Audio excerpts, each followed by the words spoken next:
Welcome, welcome, welcome in everyone. Welcome to Care Concierge with CarePatrol, where education is the heart of everything that we do. We appreciate you being here on this Monday. It is a beautiful day, a little brisk and cool out, but beautiful nonetheless. And as we did on Friday, we'll ask again that those of you who may know of people, or even if you don't, who are in the path of the tornadoes last week, that you remember them in your thoughts and prayers, and that you remember yourself. Remember to pray for your own benefit. You are all caregivers. You are all subject to caregiver burnout and secondary stress, and we want you to take care of yourselves.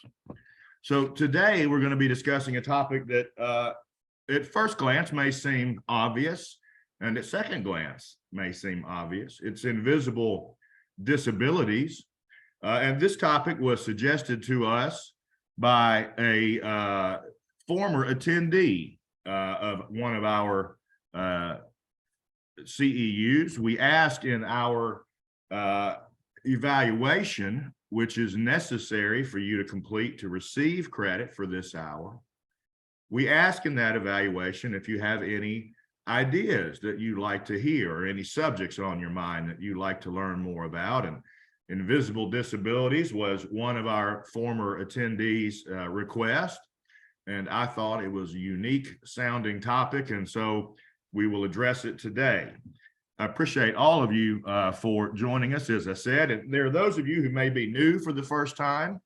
And if so, we appreciate you. If you're here again, we thank you for coming back.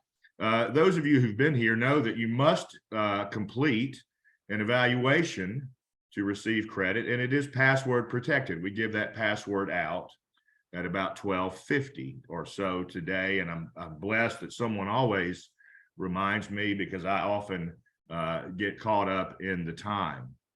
So if you're new, or even if you're not, and you're unfamiliar with who CarePatrol is and how it is and why it is that we bring you free continuing education units, we are a placement agency. We were the first in Alabama. We started in 2011. We serve from Montgomery to Tennessee, Georgia to Mississippi, and our services are at no charge to our clients. And one of those services is education. So education is both the heart of what we do and in our hearts. And it is because of this that we decided to offer that education up to you all. And I appreciate you allowing us to do so and joining us faithfully as you do.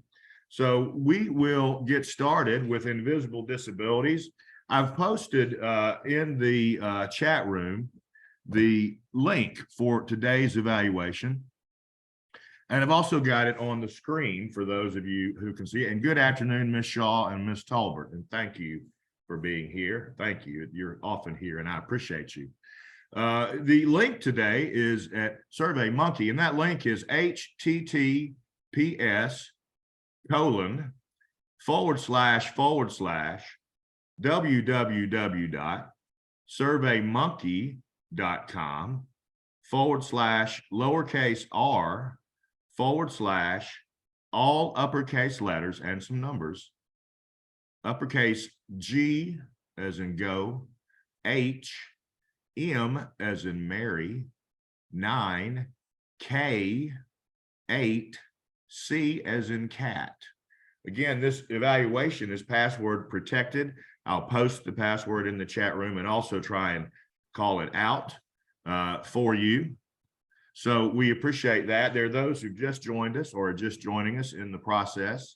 Maybe we've got a big crowd, and thank you all so much for allowing us to share an hour with you today. I hope it is, and I pray that it is God's wisdom and words that flow through me and bless you. I'm going to give again the password out for those who are just joining us. And that password is https://www.surveymonkey.com lowercase r / all uppercase, G as in girl, H as in Harry, M as in Mary, 9, K, 8, C as in cat. That's our evaluation link, and it is posted in the chat room. And Wendy Sfacanios, and forgive me for mispronouncing your name, as I know I must have.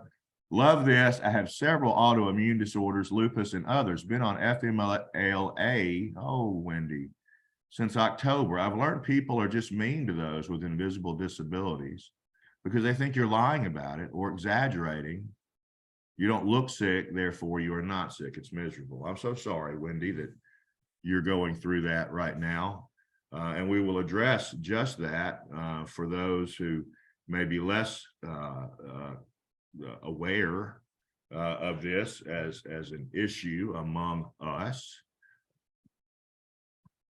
And so we will, I want to point out here, and Wendy and others have already made use, we encourage discussion in these CEUs. We would love for you to ask questions or share your experience, and just know that we are all enriched by your experience. So when you share it, we all benefit, some in ways you may not even imagine. So we encourage discussion, but if you're not comfortable hearing yourself on the mic, you can use the chat room. And if you're new to Zoom, you can access the chat room or the microphone by moving your cursor up to the top of your screen or down to the bottom. And in either case, a bar should pop up with the word chat on it and the picture of a microphone. So click chat to enter the chat room, click the mic to unmute and join the discussion. Everyone receives a certificate. Nurses, we will post the hour for you.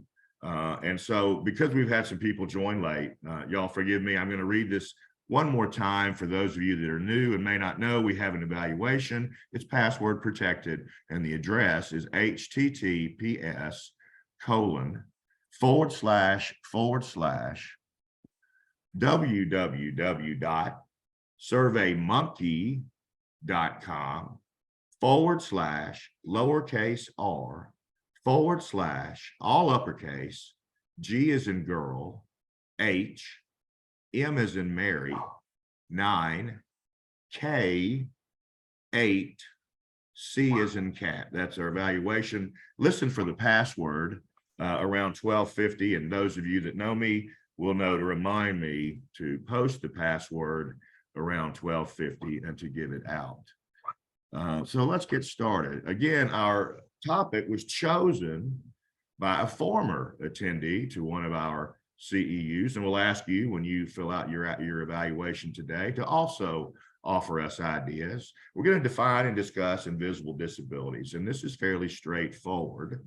We're going to learn 5 or more types of invisible disabilities, which again is fairly straightforward. I think Wendy's already addressed that in some ways. And we're going to discuss other areas for which well, I'm sorry, that's a misprint, y'all. Third objective is correct on the evaluation, but not on the page, and I apologize. So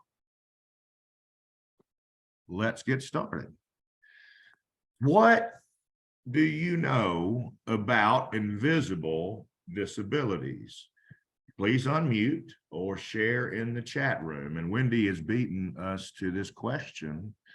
She knows a good bit about invisible disabilities. Do any of the rest of you feel that you are touched by invisible disabilities, are aware of it, and are cognizant of folks suffering from invisible disabilities? Please share in the chat room if you're comfortable, or unmute, and we'll continue. As you know, who've been with us, I'll continue talking, but love to see your comments. So invisible disabilities are also known as hidden disabilities or non-visible disabilities, and this would be the acronym NVD, non-visible disabilities.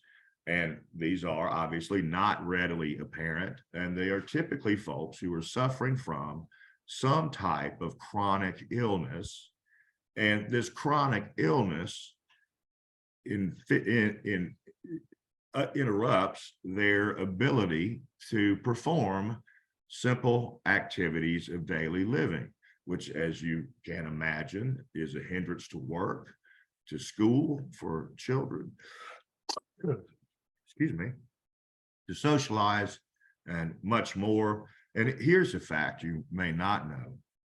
Nearly 1 in 2 Americans has a chronic medical condition, and thereby may be someone suffering from invisible disabilities. Ms. Morgan says she has lupus. I'm so sorry, Ms. Morgan. We had a CEU not too long ago with a brave clinician, social worker, who shared with us about her experience with lupus. And we've had this touch my own family with one of my daughters. Ms. Wallace says her daughter has an intellectual disability. She is 18 and, quote, looks normal, but she is on the mental level of about a 9-year-old. I can imagine that's very stressful for you, Ms. Wallace, and it probably tears your heart. Sean, this is Hardella. I don't have lupus, but I have a relative who has lupus. Oh, I see. Well, I'm glad that you don't, but I'm sorry Yes. for your friends. Yes, thank you. Yes, ma'am. Thank you for speaking up. You're welcome. And Sharon Chestnut requests the same regarding posting the survey in the chat box. I think what you mean, Ms. Chestnut, is for me to post the survey again, which I have just done. So there's 133 million Americans, y'all, with a chronic illness. And in some cases, of course, this may be visible in some situations and not obvious in others. For example, if you were on a plane and the plane flight attendant was giving the, recommended or required instruction, and you had some inability to perform some action, it would be very difficult for you to know this, very difficult to communicate it. And it would be very, I think, embarrassing in a sense. And so it's these sorts of things that we don't really notice, I think, that are nuanced, that we have to learn to pay attention to when we talk about invisible disabilities.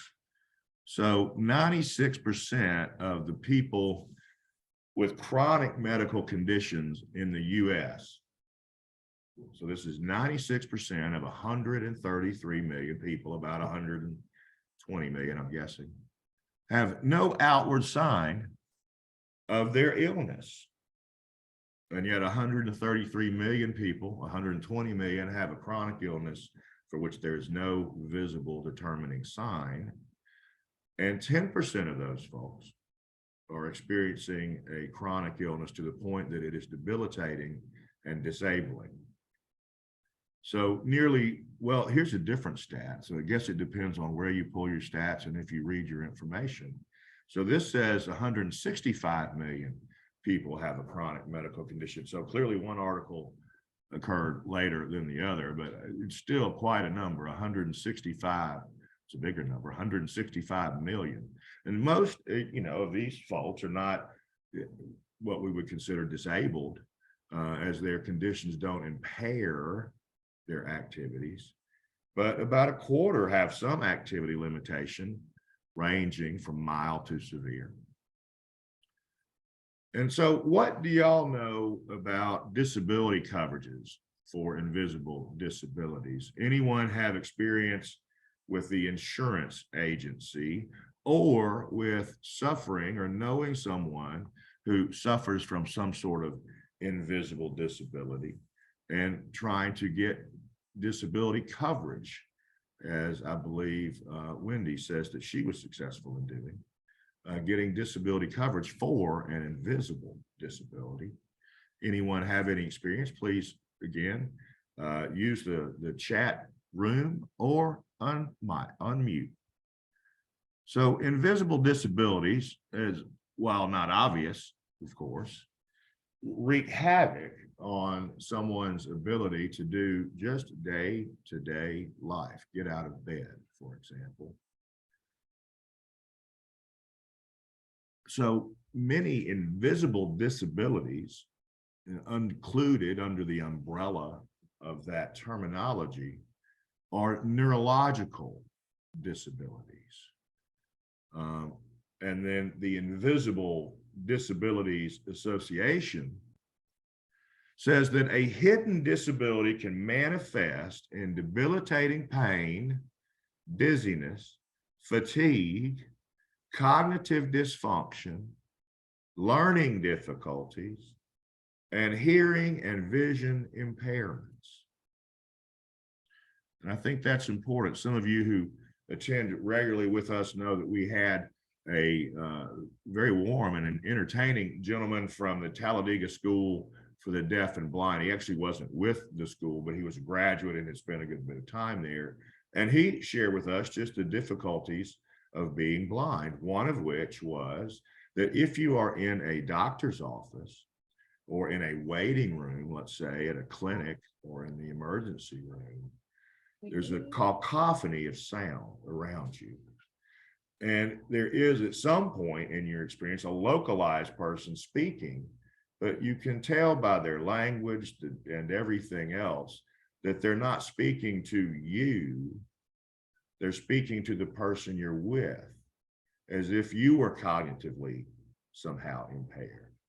And so it was a nuance, but something I think is worth pointing out. What would have been better in this man's eyes would be if the clinician or whomever was speaking would simply come and say, here's what's happening, here's what we're about to do.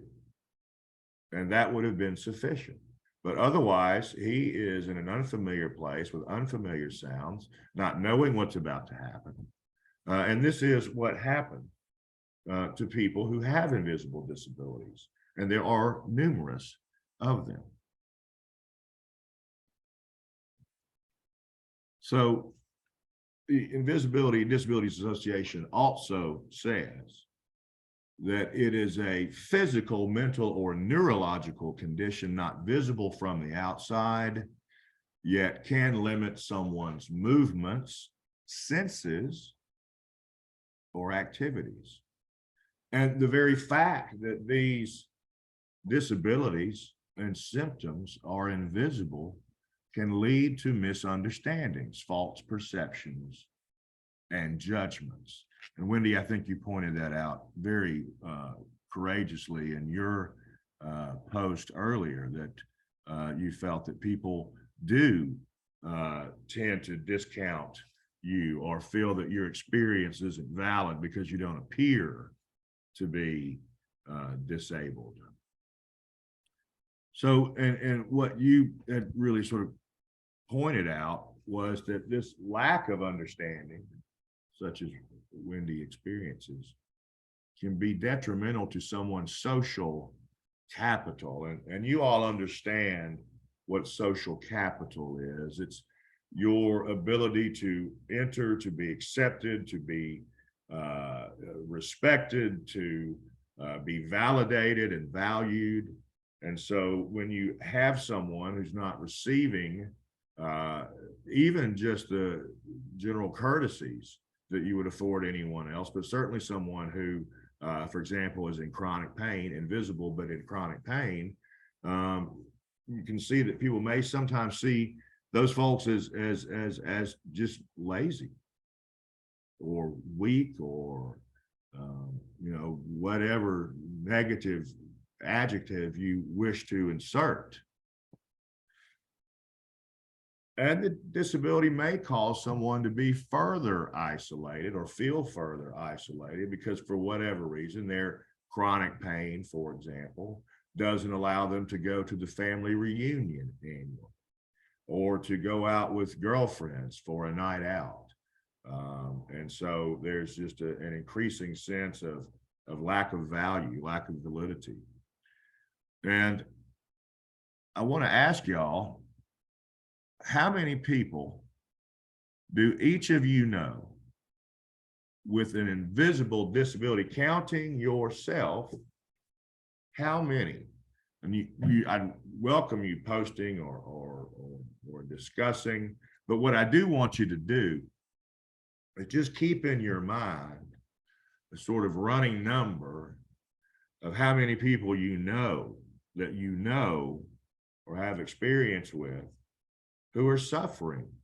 So statistically speaking, if it's 10% of the US population, there are about 90 people on this call. So there are 9 people on this call, potentially, maybe more, maybe less, who themselves suffer an invisible disability. And while I don't really want you to identify yourselves, although I welcome and applaud your courage if you do, I'm not asking that. I'm simply asking you to make note of how many people is this really? Jennifer Calder already said multiple people. So here are the common, and these are common, y'all, not all, just common, invisible disabilities. And you can see, reading down the list, chronic pain, number 1, and I don't think this is in any order necessarily. Mental illness, fibromyalgia, which I sort of associate in a way with chronic pain, but I know they differ. Christine Townsend says she knows several people. Chronic fatigue syndrome, this would be one that I think would be very deflating to have, as you know, even I'm sure your loved ones, your spouse, for example, may eventually tire of you not being able to make dinner. And I don't mean make dinner for him or her, but I mean make a dinner date, or, you know, vacuum or whatever it may be, make the bed. There are those that have traumatic brain injury, and that is sometimes not apparent. Crohn's disease and digestive disorders. And of course, we know, all of us, that there seems to be a rise in autoimmune diseases, which are, in many cases, again, they're often neurological, so they would be invisible. Diabetes is one. I know when we were playing rec ball, baseball, my son, when he was little, there was a young man that had to wear a sort of device on his hip that kept his blood sugars regulated with neuropathy. I think, yes, ma'am, Ms. Pittman, I think neuropathy should be considered an invisible disability.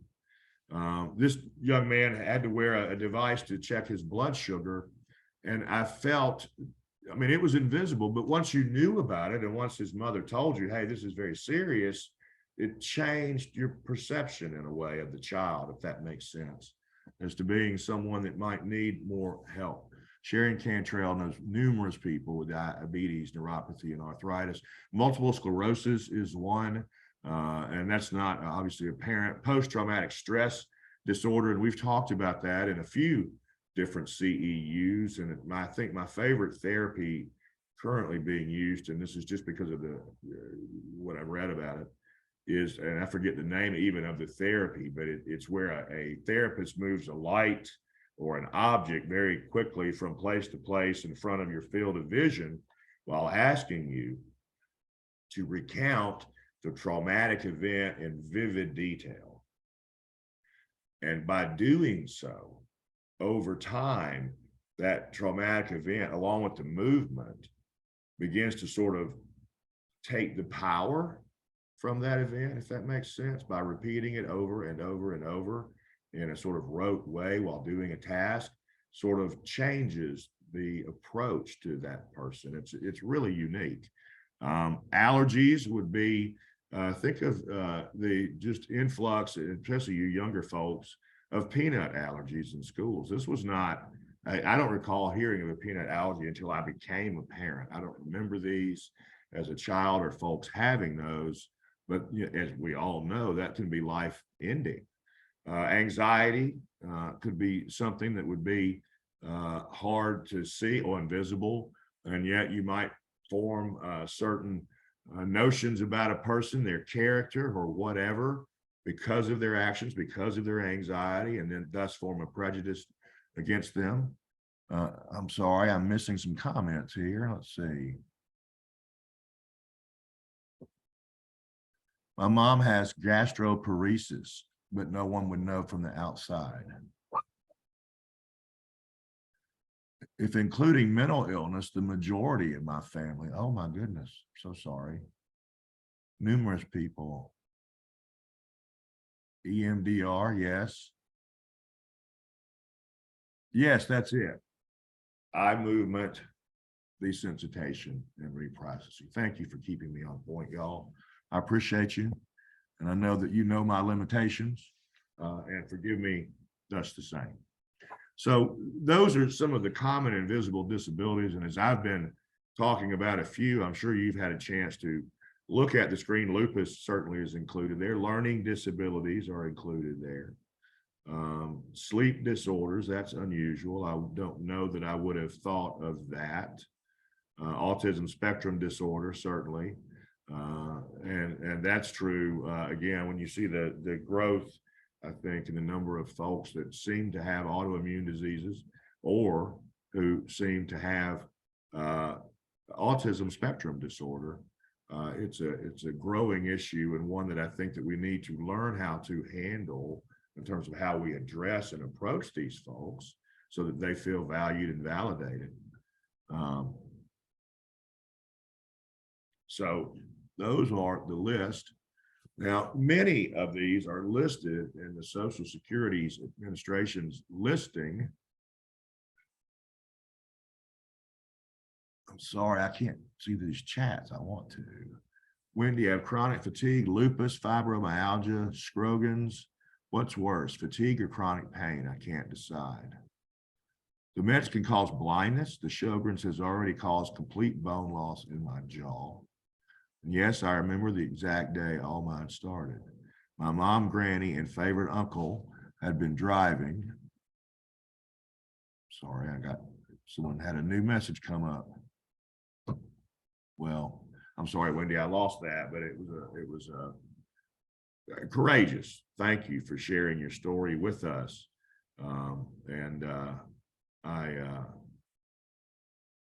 I'll pray for you, Wendy. That's got to be so hard on your spirit, emotionally. So many of the conditions that we saw on the previous screen may not be listed under the Social Security Administration's listing of impairments, but may still be eligible. So this was the question I was asking, knowing that many of you are social workers. Do not, not allow your clients to search and look into disability, and make sure you supply them with their medical documentation, particularly if they have one or more events in their lives, as does Wendy. The documentation, as you all know, is everything. And once the medical documentation is entered into the claim, it is often processed. Gwen Gay, the survey link is being posted right now. I'm sorry, y'all, one more time.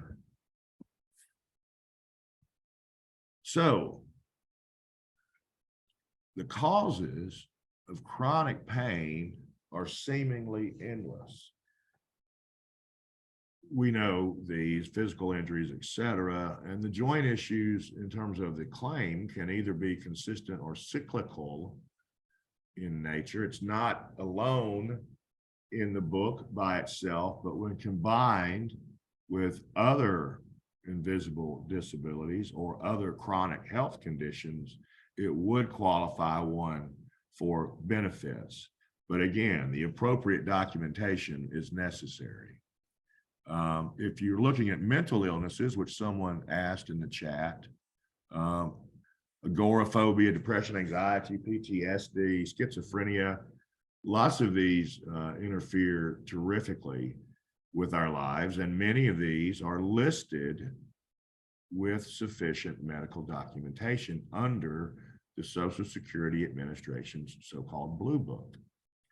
But many other health issues won't be denied unless there's lack of documentation or a lack of ability to show in the documentation that the person cannot perform daily tasks or work.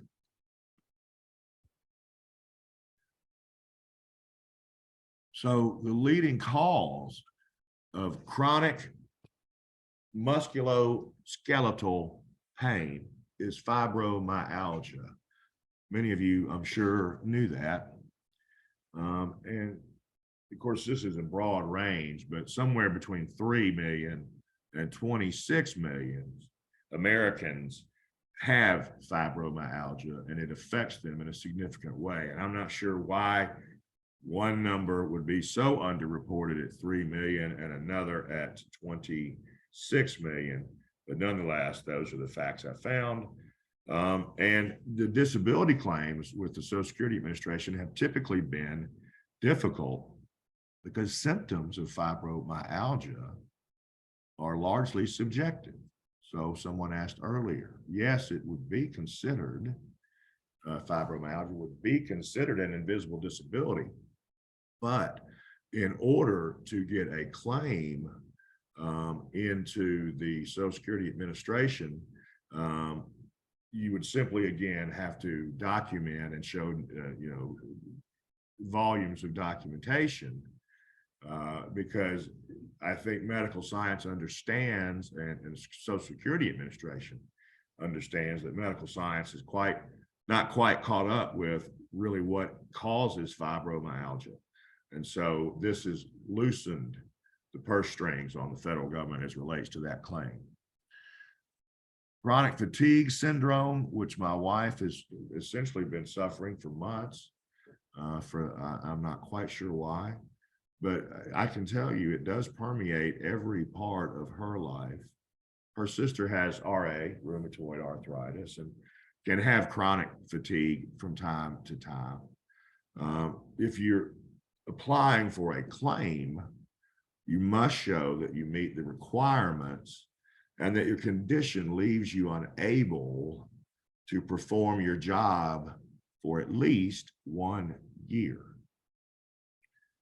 And here, in preparing a claim, it would be wise to note that the Social Security Administration relies heavily on the CDC for their definition of chronic fatigue.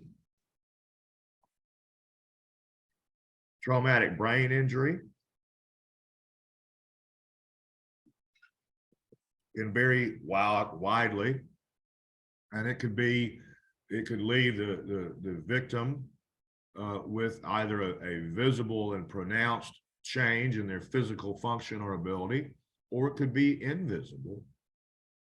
It does not, traumatic brain injury does not have a listing in the Social Security Administration Blue Book of itself.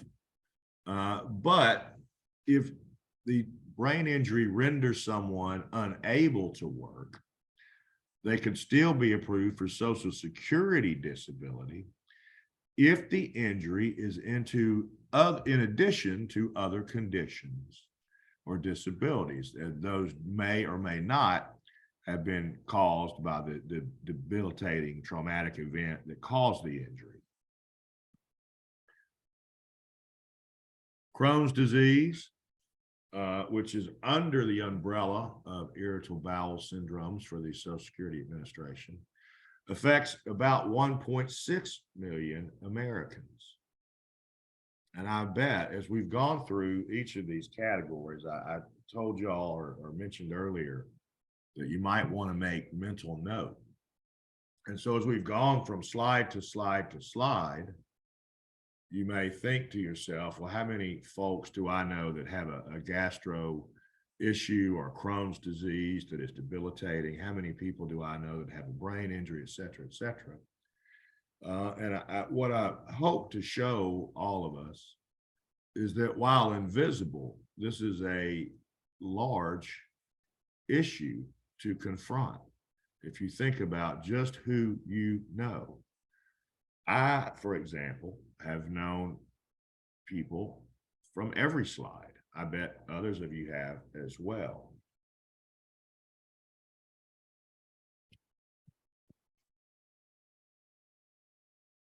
And diabetes, I mentioned the young man that's now a young adult man with diabetes. And, it can affect other areas of the body, leading to stroke, kidney disease, heart disease, high blood pressure. So if you've been unable to work for a year, because of uncontrolled diabetes, you may be eligible for Social Security Administration benefits if you can show documentation that the diabetes limits your ability to work. And then there's multiple sclerosis.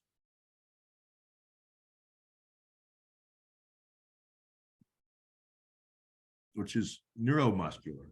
It's chronic, and it may over time render someone unable to carry out their abilities.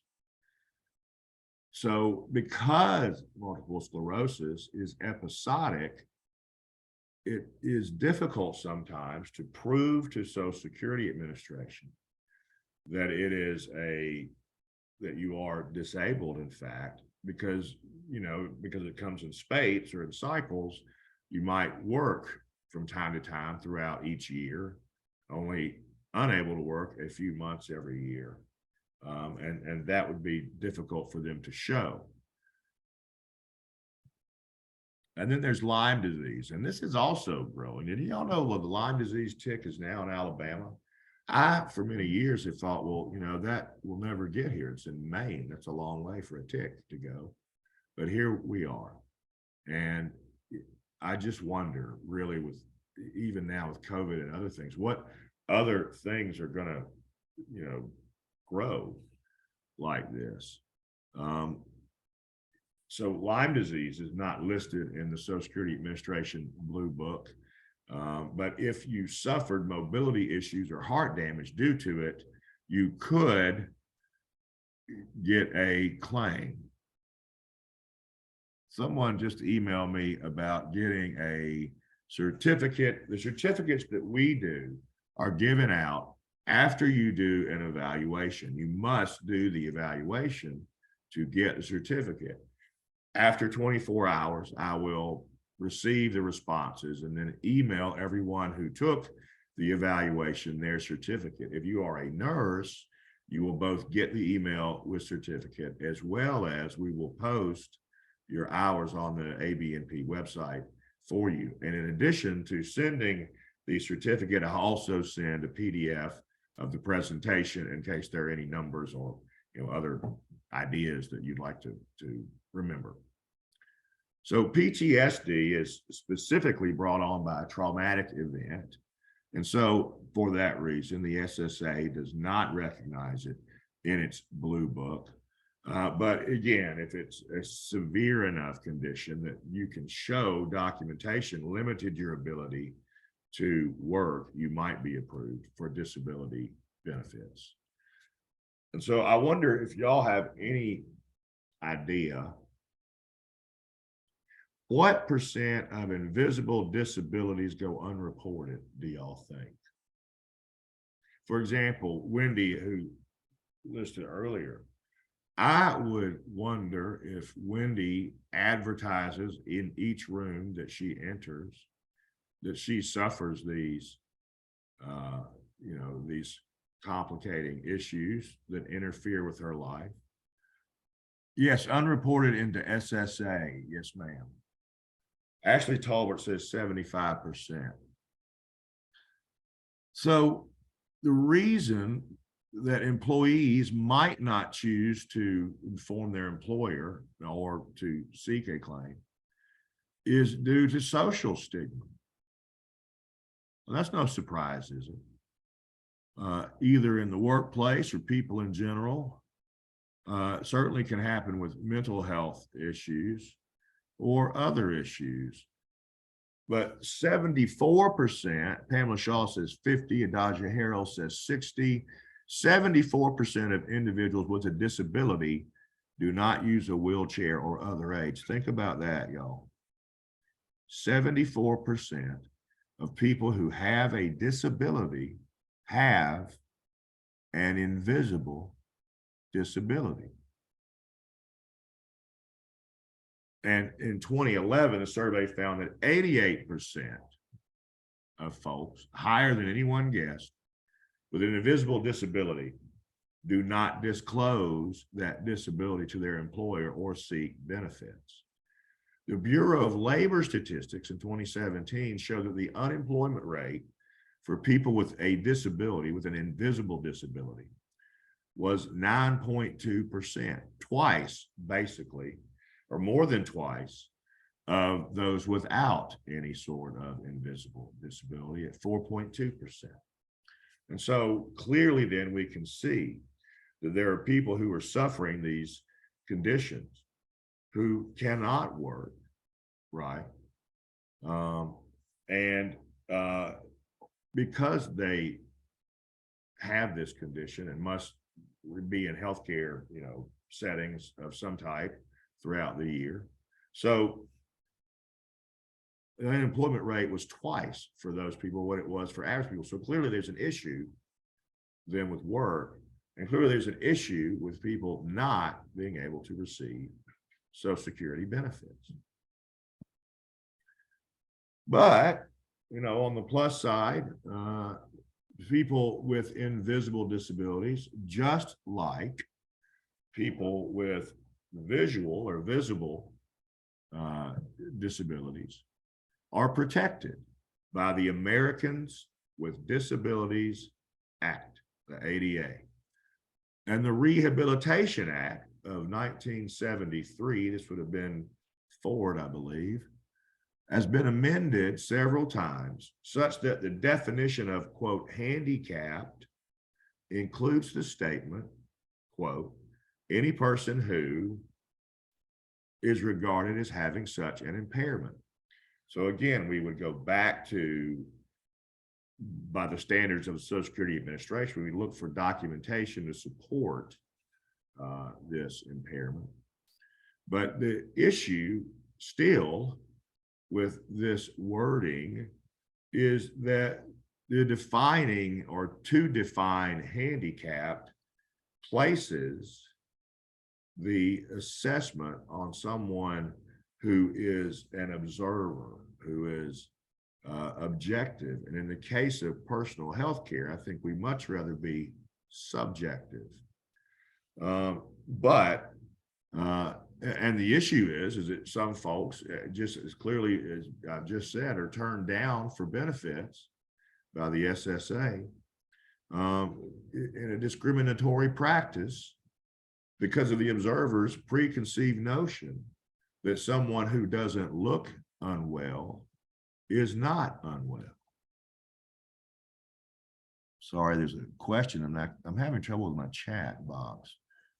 Yes, my employers know. This is the third time. This is Wendy again. I've been on my FMLA. I have a cane, cannot get STD because it does not cover pre-existing conditions. Stupid, makes no sense. I would qualify for disability, but I have to work because I can't live off of disability, and I have to have insurance. Don't qualify for Medicare for 2 years after getting on disability. Can't work while applying for disability. I do not know how people do it. I don't know how you do it, Wendy. And to just be so candid and open. Again, I said at the beginning of this that we are all enriched when others speak up and add to the discussion. And I want to say, I'm beyond touched that Wendy shared this. A little taken aback. My breath is taken away. But I don't know how you do it, Wendy. I'm glad you do it. I'm glad you're you, and I'm glad you're here. So there's a growing number of policies then and regulations to accommodate persons with invisible disabilities. And, governments and schools are very good about screening tests to identify students with learning disabilities or other physical health issues or mental health issues. And children can be placed in special programs. And I happen to know about this as well. And some of you who are parents may know it's called a 504 plan. And in it, you stipulate the issue, the medical issue or invisible disability issue. And then you work with the school itself and with the counselor and the teachers to create a plan to allow that child to succeed, even though on the face of it, you wouldn't think that school should be hard for them because they look like everyone else. So there are great programs through the school system. And then there's something called, and I wanted to share it with y'all, the Hidden Disability Sunflower. This is British, but it's sort of grown in popularity. And if you'll Google Hidden Disability Sunflower, I think you'll gain a lot. Camille Pittman, I had a 504 plan. Della Morgan, thank you. Thank y'all all for speaking. I do appreciate you. And so I want to ask y'all, how can we limit then microaggressive actions when dealing with people with an invisible disability? Now, first, let me ask y'all, are you familiar with the term microaggression?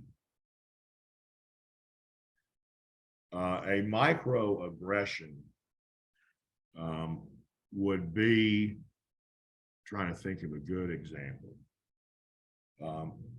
It would be, let's say that you're a spouse and you come home from work and find your spouse lying on the couch when, you know, there are things that you had planned to do, or, you know, just general life needs to be done. And you might say something even knowing that they have chronic fatigue.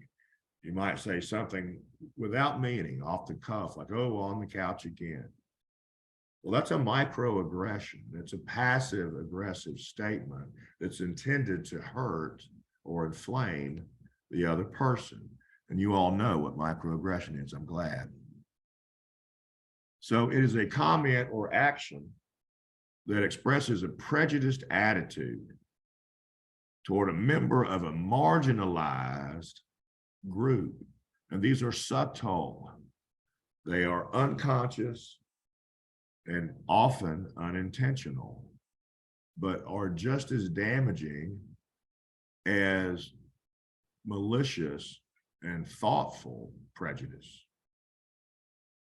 And the issue is in both cases, whether someone is openly hostile or innocently makes a comment, those lead to inaccurate stereotypes. So it pulls from the person their identity, their uniqueness. It places them in a box for your convenience, but leaves them with feeling devalued. So microaggressions might be something like, but you don't look sick, or, and I'm guilty of this. I'm a fixer, my wife says. She says I want to fix people whenever they have the sniffles. I'm ready with the Zyrtec, but she doesn't want. She just wants me to listen about the sniffles. She'll fix her own sniffles. Thank you very much. But I am terrible, because she has chronic fatigue, about saying, well, have you tried yoga? You know, and it's sort of like saying, you know, my medical expertise trumps your treatment plan for yourself, who lives with this every day. And I've diagnosed yoga, and yoga is going to help. Yoga is going to fix you. Or worse, you might say, oh, that happens to me too. Well, let's be frank. It doesn't happen to you in the same, severe and debilitating way as it does the person you're speaking to. And while you may be trying to make a connection, what you're really doing, again, is devaluing what they've just said, devaluing their experience. And anytime you might say, oh, I'm just like that. Okay, well, unless you're experiencing this disease, you're not just like that. So we want to give people wholeness, an ability to be themselves, an ability to move forward. So I think one reason to bring this up, and the reason I was attracted to it as a topic, and again, the topic was suggested by a former attendee on our evaluations. It's especially, I think, interesting to see now people with long COVID who have invisible disabilities, which, were brought on by some traumatic event in a sense. And so I think we will have additional folks so that we're not at 1 in 10, but maybe 1 in 9 or worse, who are in need of solutions for visibility and accessibility and equity. Oh, Bailey Wright, your mom's had long COVID, has been sick for months. I'm so sorry. So what can we do? Well, it's very simple. Oh, and it's 12:50. So y'all, I'm going to, one more time, put the link into the chat room, look for it there. And I'm also going to type the password today, as it is 12:50. And that password is that thing I'm imploring us all to have when dealing with persons who will be unknown to us, mind you, who have invisible disabilities. And that is grace. Have grace. You do this by owning your role. If you are someone who has long COVID, you have to now accept yourself as a person with an invisible disability. Two, you need to understand that you need to take some radical actions. And this would be true whether you are the person suffering from an invisible disability or someone suffering from prejudice, trying to rid yourself of that as concerns invisible disability. You need to recognize the need for radical action and commit to listen, commit to learn, and commit to do what it takes to create change. And remember, you start change by changing yourself. Whatever your role, the equity for people with non-visible disabilities requires your input. And you, as clinicians, surely it is required of you. So we want to educate others about non-visible disabilities. And we want to thank Wendy again for providing us with firsthand and meaningful knowledge about non-visible disability. And her doing so gives us a clearer perspective and an avenue for investigating in ourselves what we can do. And then we want you as a patient, as a person, to know your rights and to know the rights of others. This is where we might be becoming a little politically correct, but I think it's not the end of the world for us to adjust our behavior for someone else to feel more welcome. And so remember that non-visible or invisible disabilities, people who have them are entitled to the same lawful equality as others. And you and they need to know what those laws are. Dedicate yourself to getting those in need the resources they need. If you're a clinician, a social worker, a nurse. And every effort you make on any time is an important one, even if you don't make as great an effort as you'd like. Any effort, any small effort adds to the whole. And so, how can you help persons who have invisible disabilities? Allyship. And is that a new word? It was a new word to me, allyship. And that means you're communicating, you're conversing, you're understanding, and you're taking action necessary. Allyship, as I was just saying, doesn't have to be grand. It can be simple. It can be everyday. It can be mindfulness about someone you know who's suffering. Address stigmas and inaccuracies as you hear them.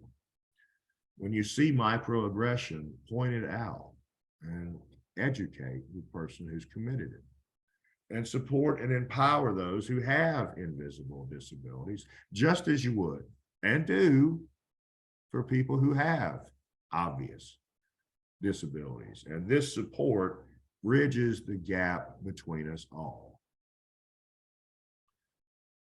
So whether you are a disabled person or a non-disabled ally, we want for you to look for ways to be part of progress.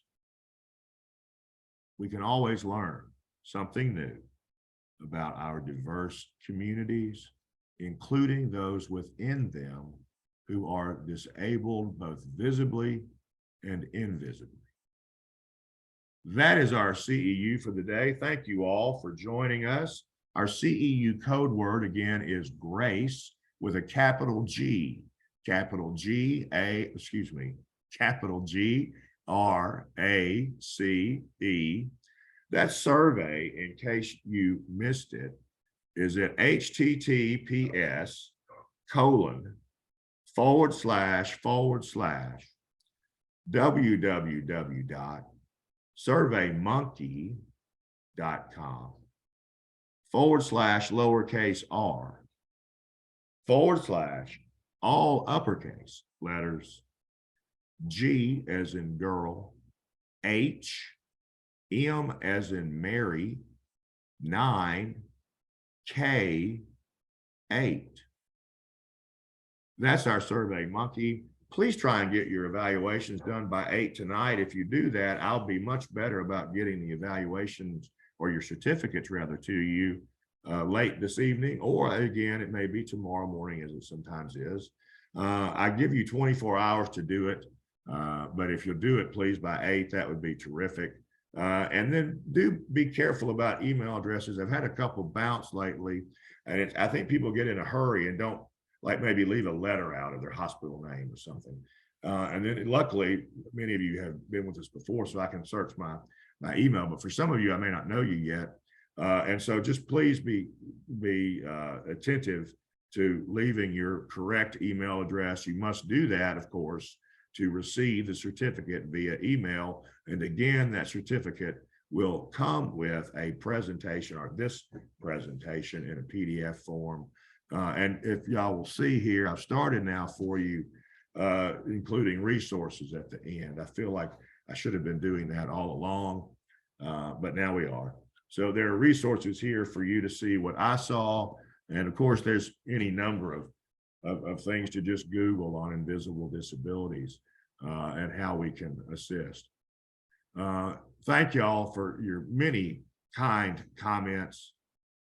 If someone is saying, my theory is we never know what people are dealing with. Treating all with dignity, compassion, and respect is a good way to go. That's Deborah Dixon. Thank you. That's a great comment. Thank you, Gwen. Good to see you again. Everybody, thank y'all for being here.